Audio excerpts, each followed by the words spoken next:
Écho d'Ariège. Écho d'Ariège, une émission sur le développement durable en Ariège.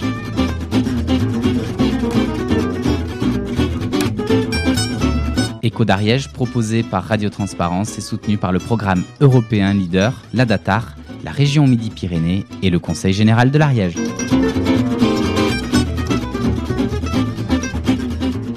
Nous allons aujourd'hui faire un tour dans les sous-bois de notre département et rentrer donc en forêt, ou en tout cas parler de la forêt.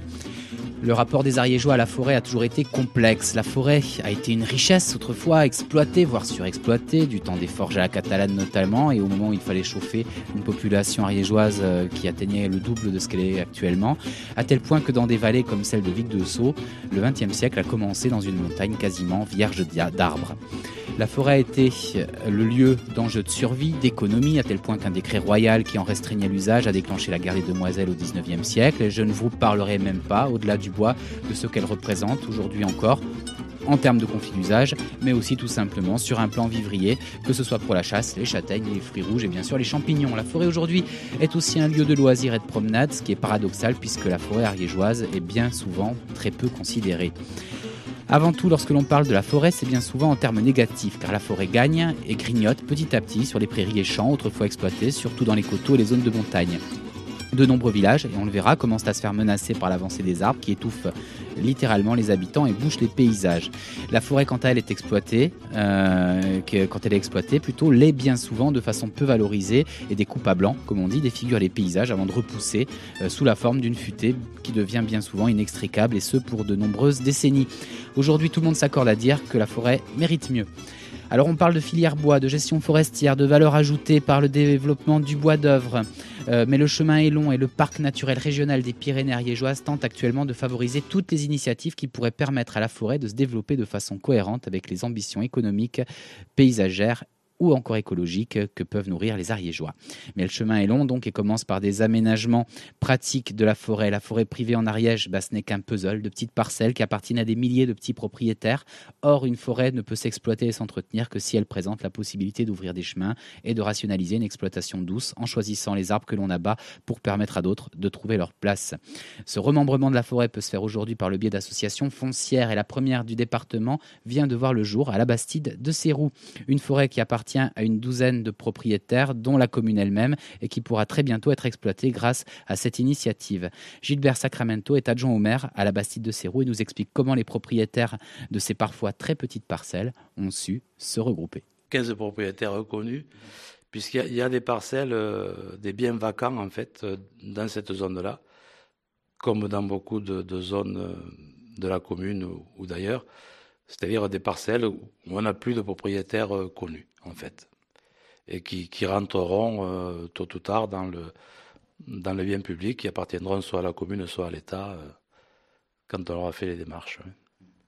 Donc vous vous êtes interrogé sur cette forêt, du fait qu'elle soit éclatée, plus personne n'y touche, elle borde le village, il y a peut-être un outil économique, paysager, de loisirs, mais on ne peut rien en faire puisqu'il y a une multitude de propriétaires et des toutes petites parcelles éclatées de ci, de là, donc on ne peut rien y faire. Comment est-ce qu'elle vous est arrivée cette réflexion ? Alors cette réflexion, elle est arrivée, en fin de compte, c'est la suite d'une démarche qui est partie il y a déjà plusieurs années, d'intérêt pour cette filière bois, cette source d'énergie qui est à nos portes. Et la communauté des communes ont développé des chaudières à bois, une plateforme de production de plaquettes bois. Et donc, tout naturellement, quand on a entendu parler de cette possibilité d'avoir des aides pour mettre en place des exploitations de forêts très morcelées comme c'est le cas, on s'y est naturellement intéressé, d'autant plus que la commune est propriétaire dans cette zone d'un certain nombre de parcelles. Donc on y était directement participant, disons. Donc l'idée c'était ça, c'était de trouver une ressource économique dans cette forêt. L'idée c'est de valoriser la ressource économique, elle y est, mais elle n'est pas valorisable aujourd'hui par chaque propriétaire individuellement. C'est pas possible, c'est trop morcelé. Donc il faut regrouper les propriétaires. Il faut regrouper les propriétaires, il faut regrouper l'exploitation, de façon à ce qu'un exploitant qui arrive là dans cette forêt puisse sortir suffisamment de bois pour remplir des camions, en fait. C'est ça l'idée. sans que ça lui coûte trop.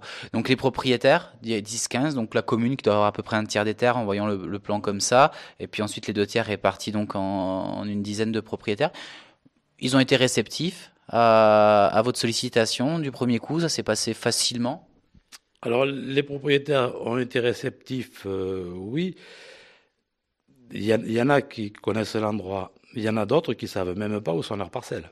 En fait, on en est là, puisqu'ils ont hérité ou ils ont acheté ça avec une maison, avec d'autres biens, et ils savent même pas où c'est. Donc, ils savent qu'ils ont quelque chose qui, qui, qui peut avoir une petite valeur, et ils sont même plutôt contents qu'on les y intéresse et qu'on leur permette d'en faire quelque chose, en fait. D'accord. Donc par le biais d'une association foncière libre. Alors on connaît bien les associations foncières pastorales. L'association foncière libre, finalement, elle regroupe des propriétaires, mais elle n'oblige pas, si on n'est pas d'accord, à suivre le mouvement et à laisser justement à l'exploitation un éventuel exploitant. Malgré ça, tout le monde est d'accord et vous avez monté une association qui va permettre finalement de permettre à un exploitant de venir justement travailler sur cette forêt de 40 hectares. Oui, alors effectivement, l'adhésion est libre, c'est-à-dire que personne n'est obligé. Bon, il se trouve que tous les propriétaires ont accepté de faire partie de l'association, ce qui est parfait, mais chacun reste propriétaire de son bien. Et chacun peut décider de couper lui-même s'il veut même son bois. La seule obligation, c'est de respecter la méthode de coupe et de respecter la gestion de la forêt. Le seul engagement, il est là. C'est un technicien forestier qui déterminera quels sont les arbres à couper. Et si vous voulez, à partir du moment où le propriétaire adhère à l'association, il s'interdit quelque part de faire une coupe rase, par exemple. Voilà, parce que ça, on va y venir pendant très longtemps. On s'est dit qu'exploiter la forêt, le plus facile et le plus rentable, c'était de faire les fameuses coupes rases ou coupes à blanc. Vous êtes vraiment posé la question, à savoir, voilà, est-ce que c'est vraiment ça le plus rentable et comment est-ce qu'on peut finalement permettre à cette forêt de donner le meilleur d'elle-même? Alors, on s'est effectivement posé la question. Le plus rentable aujourd'hui, c'est de faire une coupe rase, il n'y a pas de souci. Le plus rentable à 10 ans, 20 ans, c'est pas du tout de faire une coupe rase, parce qu'il faut savoir qu'une coupe rase, la forêt ne vaut plus rien pendant 30 ans ou 40 ans. Donc, aujourd'hui, soit pour des raisons d'environnement, de paysage aussi, puisque il se trouve que la forêt est au bord du village, hein, on a décidé de faire des coupes d'éclaircies et surtout pas une coupe rase. C'est ce qu'on voulait éviter absolument. C'est-à-dire de choisir des arbres qui, n'étant plus là, vont permettre de laisser la place à d'autres de se développer et donc de choisir un petit peu les arbres qui pourront monter haut et qui, après avoir été utilisés pour le chauffage, pourraient demain avoir d'autres propriétés peut-être mieux valorisables. Oui, parce qu'aujourd'hui, ce qui est valorisable, c'est le bois pour la scierie, pour la construction, pour les meubles, etc. Le bois de chauffage a peu de valeur, mais la seule façon d'obtenir des arbres qui puissent aller à la scierie, qui puissent intéresser un scieur, mais c'est justement de leur permettre de pousser et de croître de façon suffisante en éliminant les concurrents qui sont autour. Et puis une forêt qui s'éclaircit, c'est une forêt plus agréable, plus accueillante aussi. Vous l'avez dit, on est au bord du village, du bourg de la Bastide de Sérou, donc j'imagine que pour vous, vous êtes élu, et c'est important d'avoir des espaces comme ça de loisirs au bord de la commune. Oui, oui, parce qu'il est toujours plus agréable de se promener dans une forêt qui est exploitée en éclaircie comme ça. Le coup d'œil est toujours plus intéressant dans des arbres qui ont été éclaircis. Aujourd'hui, si on va dans cette forêt, on a des arbres on a des ronciers, on a des arbres qui sont tombés. C'est un peu, même parfois difficile d'y passer, et c'est pas agréable du tout. Une fois que tout ça aura été un peu éclairci, je pense que les gens auront vraiment du plaisir à randonner dans ce secteur. Pour vous, c'est nouveau finalement cette façon de réfléchir la forêt parce qu'on se dit finalement c'est comme ça que le pensaient les anciens Mais c'est pas comme ça qu'on a fait ces peut-être 30 dernières années? Oui, oui, c'est un peu nouveau parce qu'il faut dire qu'ici, sur la Bastide de Sérou, on n'a pas une tradition forestière. Ces parcelles, il y a 50 ans, 60 ans, c'était des prés. Il y avait déjà des bois quand même dans des parties très pentues. Mais la plupart de ces parcelles, c'était des prairies ou même des champs qui étaient travaillés. Et donc, ces propriétaires-là n'avaient pas de tradition familiale forestière. On avait bien une ou deux scieries sur la commune, mais c'était pas vraiment une richesse sur la commune. Il fallait aller sur les communes plus haut, sur Saint-Enac-de-Sérault, Montagagne, pour trouver des forêts plantées pour cet usage scierie. Donc c'est quelque chose qu'on a. Ces forêts se sont développées naturellement et on s'est aperçu à plus tard qu'on avait intérêt à les gérer, puisqu'aujourd'hui, en fait, la plupart des forêts locales ne sont pas gérées du tout. Les gens prélèvent du bois pour le chauffage quand ils ont besoin, les propriétaires, mais après, il n'y a aucune gestion. Et donc ça, c'est la première initiative de gestion qu'on va mener sur la commune. Et ça, j'imagine que ça paraît étonnant quand on le dit la première fois, voilà, gérer une forêt. Étonnant, non. Les gens ont bien conscience quand même qu'il faut faire quelque chose. C'est ça, mais personne ne sait quoi faire. Et personne ne sait comment le faire, sans aussi que ça coûte de l'argent, parce qu'on peut pas, personne n'a non plus les moyens ici d'aller mettre de l'argent dans une forêt en espérant le retirer au bout de 10 ans ou 20 ans. Donc là, la méthode qu'on a choisie, puisqu'on est aidé quand même par le Conseil général, nous permet d'améliorer l'existence sans forcément y mettre de l'argent aujourd'hui.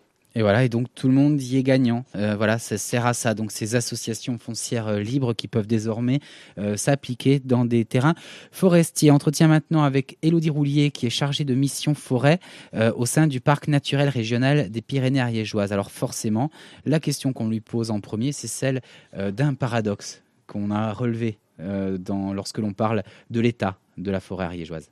La forêt ariégeoise, donc, un potentiel et un paradoxe. La forêt ariégeoise, elle gagne, on l'entend dire. Voilà, des territoires, surtout en montagne, sont sauvages. Les villages beaucoup de villages sont pris de plus en plus par une forêt qui gagne. Des prés disparaissent, des champs disparaissent. Et pour autant, on entend aussi un autre discours, c'est la forêt aujourd'hui, elle est en danger. Alors on a du mal à faire un petit peu le lien entre les deux. La forêt ariégeoise, est-ce qu'elle est en pleine expansion ou est-ce qu'elle est en danger? Elle est en pleine expansion, ça c'est sûr. C'est-à-dire que sur le siècle passé, elle a gagné en moyenne à l'échelle du parc 700 hectares par an. C'est-à-dire que chaque année, elle a gagné 700 hectares par an. Et là, au cours des 10 dernières années, c'est même en train de s'accélérer. Donc effectivement, en surface, la forêt continue de s'éteindre. Elle gagne sur des anciennes terres agricoles qui sont abandonnées. Et alors la menace, c'est quoi? La menace, c'est qu'elle soit pas gérée. La menace, c'est que ce soit des surfaces qui servent pas l'économie locale, pas les emplois locaux. La menace, ça peut être aussi la pression du bois énergie pour essayer d'aller ramasser beaucoup de bois pas cher et que nos forêts soient juste un réservoir de biomasse finalement. Et donc l'enjeu, c'est d'essayer de valoriser ces forêts autrement, de faire une sylviculture de qualité, de produire du bois d'œuvre, du bois de sciage pour pouvoir avoir du bois pour nos constructions et nos meubles. Et ça, pour y arriver, il y avait la solution des années 60-70, si je dis pas de bêtises, qui était justement de planter des essences.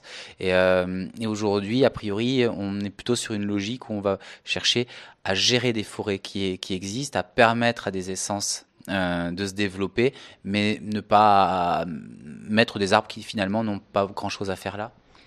C'est vrai qu'après-guerre, la logique, ça a été de dire on a besoin de bois, on va planter. Donc on a planté pas mal de résineux, essentiellement des résineux.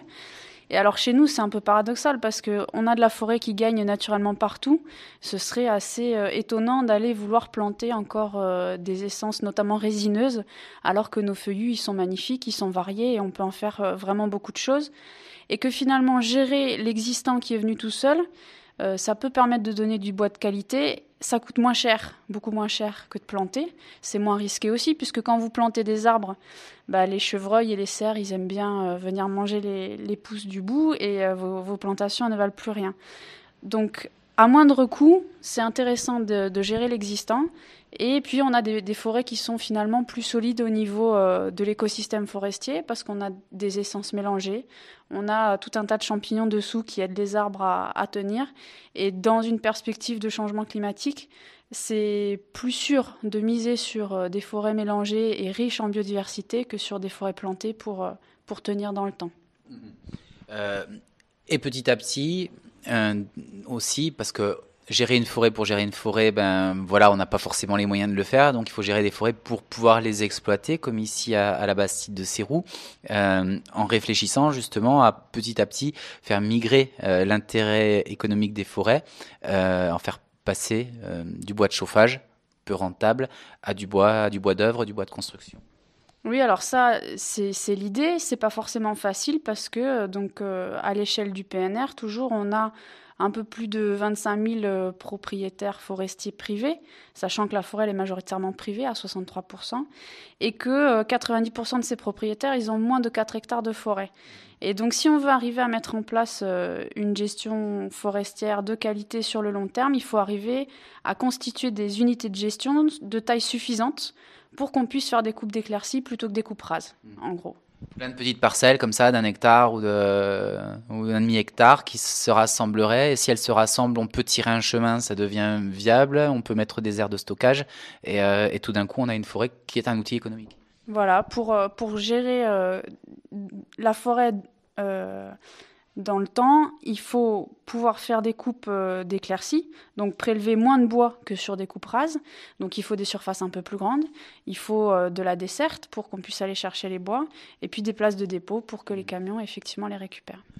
Autre paradoxe, quand on met une usine quelque part, la plupart du temps, elle pollue, elle abîme les paysages. Quand on gère et qu'on exploite économiquement une forêt, tout d'un coup, elle s'ouvre, elle s'améliore en termes de biodiversité, elle devient agréable.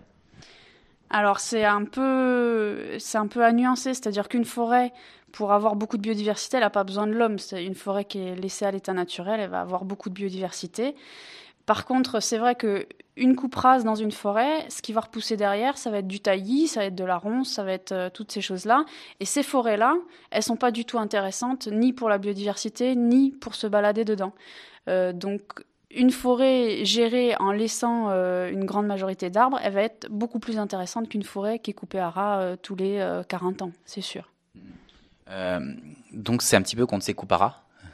On va le dire comme ça. Alors ça peut ne pas faire plaisir peut-être à tous les propriétaires qui aujourd'hui pratiquent ça, peut-être aussi parce qu'ils ne savent pas faire autrement.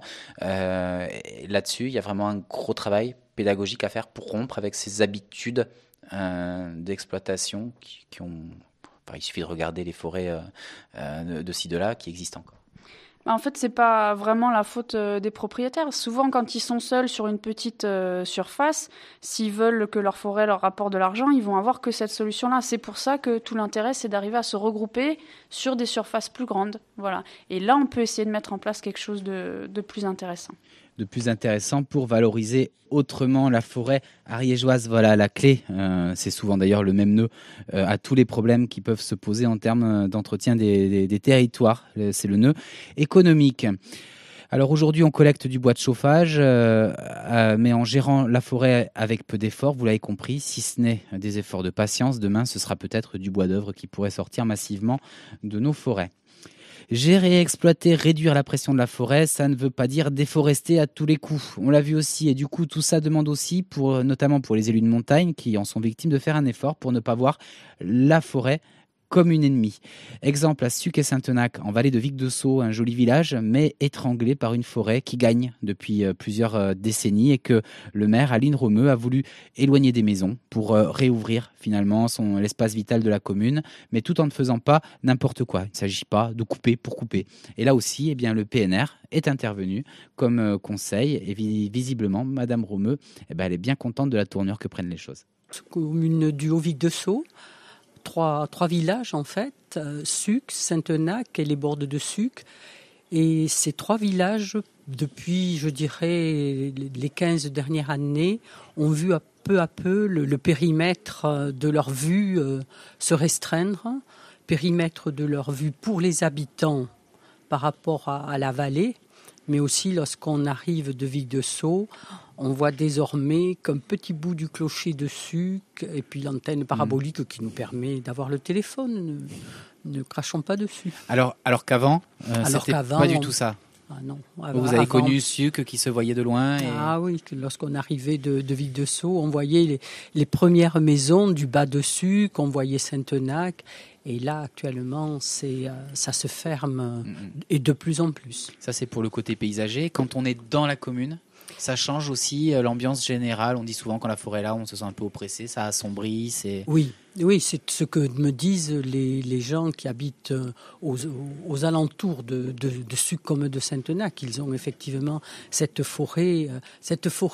Et plus là, ce sont les broussailles qui nous ont gênés, parce que ces broussailles ne permettent plus aux bêtes de rentrer, de packager, et ces broussailles sont un risque non négligeable pour l'incendie. Donc, il était nécessaire de mettre fin à tout cela. Oui, parce qu'il y a cette forêt qui gagne, et cette ambiance, cette lumière ou pas, etc. Et il y a cette notion de sécurité. On le rappelle, le maire, il est aussi responsable, surtout même responsable de la sécurité de ses administrés. Et une forêt qui gagne sur les villages, c'est des risques d'incendie dans le village lui-même. Oui, absolument. C'était ceux qui nous avaient un petit peu alertés, parce qu'on a déjà en plus connu des incendies sur Suc. C'est vrai qu'ils n'ont pas jamais touché les villages, mais c'était une des craintes des gens qui habitent tout autour, de voir un petit peu les incendies venus d'ailleurs envahir jusqu'au village. Pour autant, j'imagine, la forêt, vous n'avez rien contre l'idée d'avoir des forêts. Non, heureusement que nous avons en plus... On a connu le Vic-de-Sceaux sans plus un arbre. On n'a pas connu, mais on a vu des photos il y a pas si longtemps que ça, un siècle. Non, il nous faut les forêts. On a de belles hêtraies, on a de très belles forêts qu'il faut effectivement protéger. Mais une forêt, ça se traite, ça se nourrit, ça se soigne. Donc, ça s'éclaire si, le cas échéant, pour ensuite mieux repousser d'arbres adéquats. Mais ça veut dire qu'il faut travailler sa forêt. Absolument. Et pour travailler sa forêt, j'imagine que comme partout, c'est une forêt morcelée. Totalement morcelée en plus. Et avec des arbres très différents. Là, je parle de la forêt proche du village, où on a aussi bien des arbres fruitiers, d'anciens arbres fruitiers.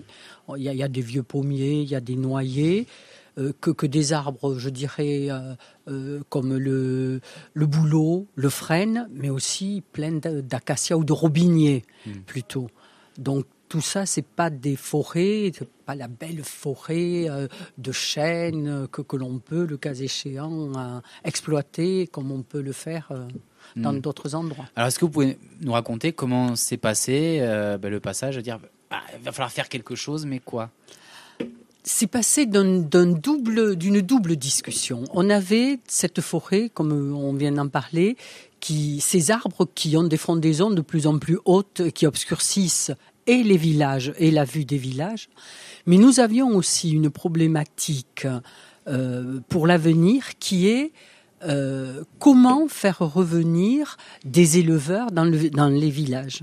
Nous avions 3 éleveurs, il y en a 2 qui ont pris leur retraite, dont nous nous retrouvons avec un éleveur. Ce qui signifie pour nous que notre village va se faire encore plus manger par les arbres, par les broussailles. Encore moins de pression. Exactement, si nous n'en mettons pas d'autres, et qu'à côté, si on veut en amener d'autres, il faut leur offrir aussi des possibilités de pâturage, je dirais de qualité. Donc on avait ce double objectif en tête, disons, en discussion au sein du conseil municipal, où nous avons des éleveurs. Ce sont des habitants qui vivent constamment, qui sont là tout au long de l'année, et il y a des éleveurs. Et cette problématique, on a dit qu'il fallait quand même qu'on essaie de la prendre en compte. Et là, Eureka, nous avons rencontré, lors d'une conférence, nous avons rencontré les gens du PNR qui sont venus nous présenter. D'accord. Ce sont eux qui sont venus à Suc à Vic-de-Sceaux. Dans un premier lieu. Donc à Vic-de-Sceaux, présenter leurs diverses actions. Et parmi celles-ci, il y avait des actions qui étaient entreprises sur des villages du canton, concernant justement l'ouverture paysagère. Élodie Roulier, justement, donc voilà, c'est des actions de proximité du PNR qui vient dans les cantons. Alors, j'imagine rencontrer les élus et donc voilà, Madame le maire est venue dire on a un problème et c'est à ce moment-là que vous intervenez et que vous faites dans un premier temps, j'imagine, un diagnostic. Oui. Donc en fait, on s'est rencontrés à l'occasion d'une réunion sur la charte forestière. Donc la charte forestière, c'est rassembler un peu tous les gens qui sont concernés de près ou de loin par la forêt et leur demander ce qu'eux pensent qu'il faut faire sur cette forêt. Donc il y a des projets économiques, mais il n'y a pas que ça. Et il y a notamment des projets qui tiennent au cadre de vie. Et donc on a présenté ce qu'on faisait à l'époque sur Goulier, avec un projet de réouvrir sous le village de Goulier 5 hectares.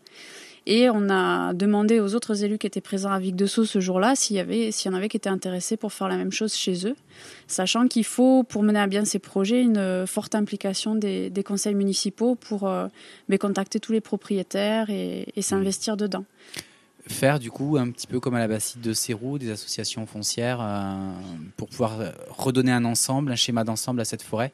Alors dans un premier temps, c'est contacter tous les propriétaires dans un périmètre défini autour du village pour réouvrir le paysage, c'est-à-dire abattre les arbres.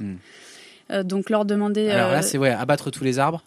Alors on en laisse, l'idée c'est d'en laisser un peu, mais l'objectif... Refaire de la prairie quoi. Ouais, voilà. Retrouver, dégager la vue autour du village, recréer un espace de transition entre le village et la forêt. Parce que là vraiment il y a des arbres, ils sont devant les balcons des gens à Suc, c'est vraiment impressionnant.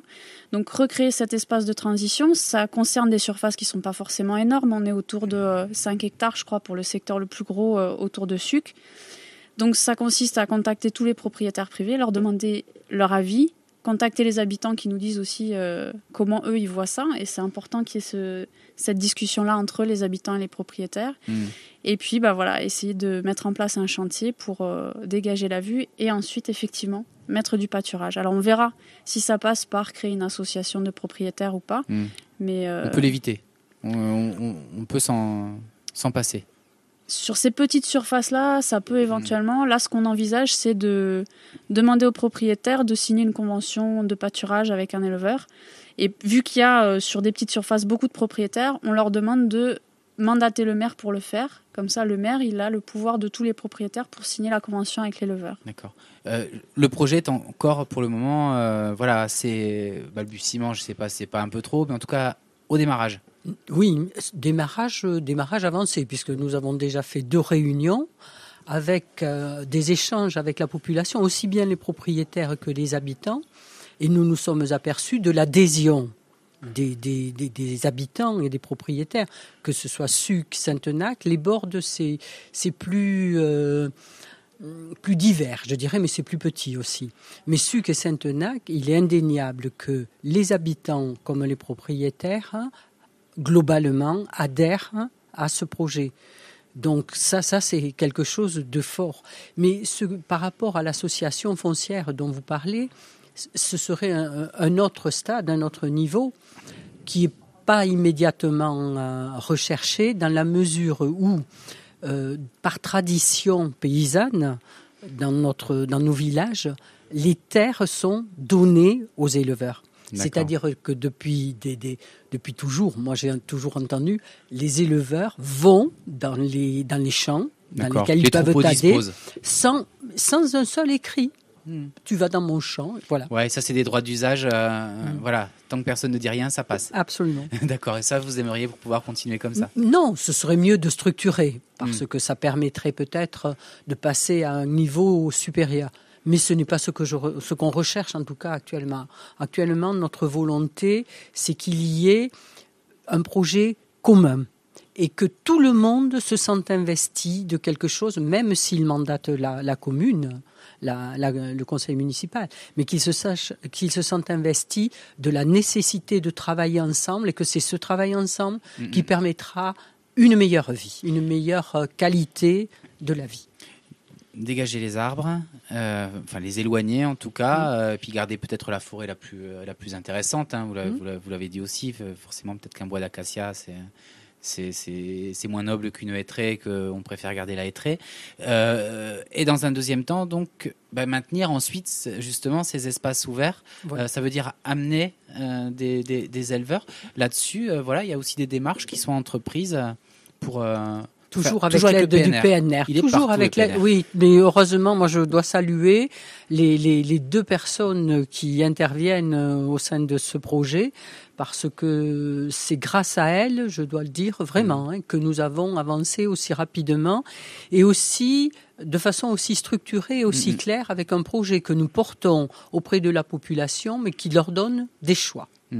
Mais en fait, on n'a pas vraiment le choix. On ne recrée pas des prairies si derrière on n'a pas des éleveurs pour les exploiter. On ne fait pas venir d'éleveurs si on n'a pas des prairies. Ouais. Donc là, en fait, on commence par faire le tour des éleveurs qu'il y a sur place, donc notamment l'éleveur de la commune, voir si lui il est intéressé pour mettre ses animaux sur les secteurs qui vont être réouverts. Et si on voit qu'il y a un manque, s'il n'a pas assez d'animaux ou s'il faut compléter parce qu'il a des bovins, il faudrait peut-être plutôt mettre des chèvres. En particulier au début pour entretenir la coupe après qu'elle ait été faite. Ouais, manger les repousses. Voilà. Donc là, on va s'adresser aux éleveurs déjà de la vallée, s'il y en a. Donc des chèvriers qui sont installés. On va peut-être aller voir la ferme des lamas pour voir si ça peut pas être une solution aussi. Voilà. Donc on fait un peu le tour et on essaie de voir ce qui est le mieux pour entretenir le milieu et avoir de l'économie pastorale locale. Et ça, c'est un second souffle pour la commune ? Disons que j'espère que ça continuera au moins de permettre à ce qu'il y ait toujours des éleveurs. Le second souffle, ce serait qu'il y en ait encore plus. Donc, mais si déjà on pouvait en maintenir 2, voire 3, ce serait effectivement très agréable pour la commune. Mais en plus, historiquement, ce qu'il faut savoir, c'est que c'était même pas des prairies, c'était des jardins. Ces prés qui ont été vraiment envahis par les broussailles. C'est-à-dire que sous les arbres, on trouve encore des terrasses ou Ah oui. Oui. Oui. Ce qui nous complique d'ailleurs dans le débardement, dans le débardage, des bois, parce que tout est avec des chemins creux empierrés et avec des terrasses empierrées. Donc ça complique pas mal le débardage. Et voilà. Alors, maintenant, il va falloir couper les arbres. Je ne sais pas si ça a commencé.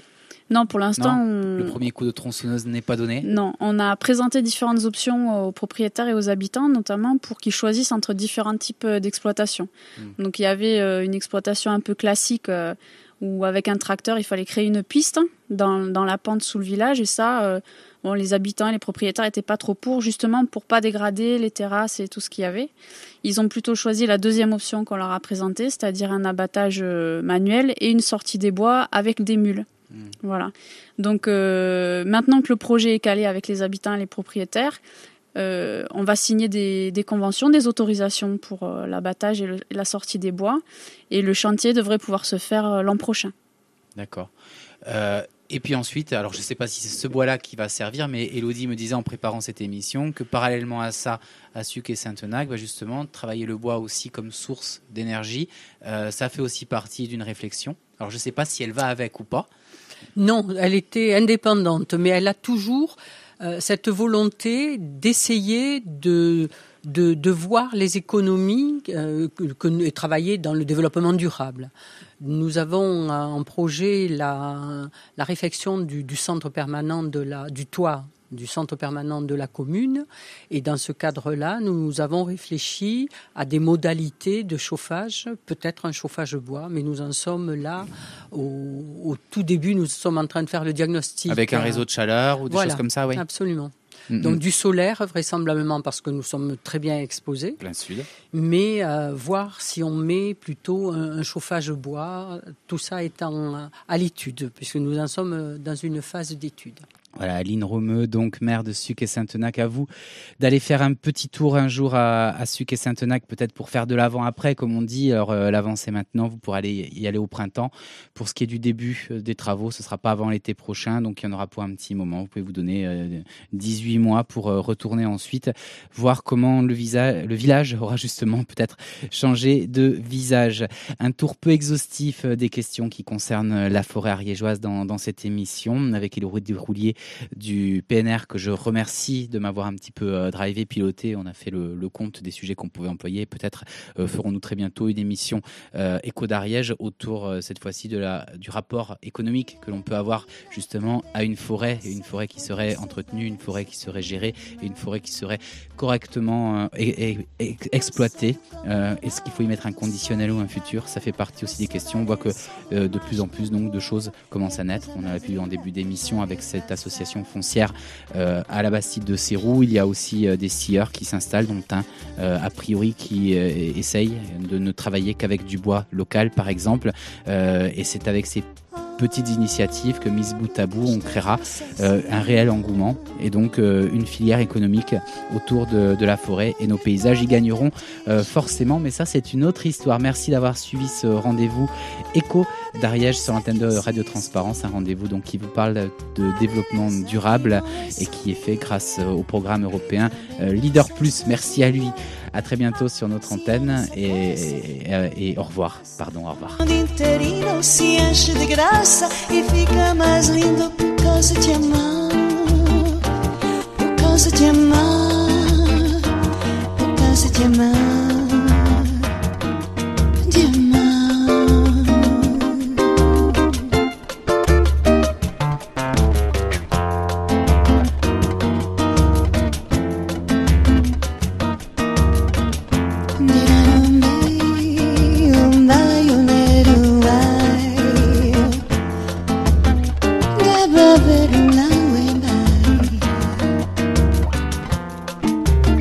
Ba ba ba ba.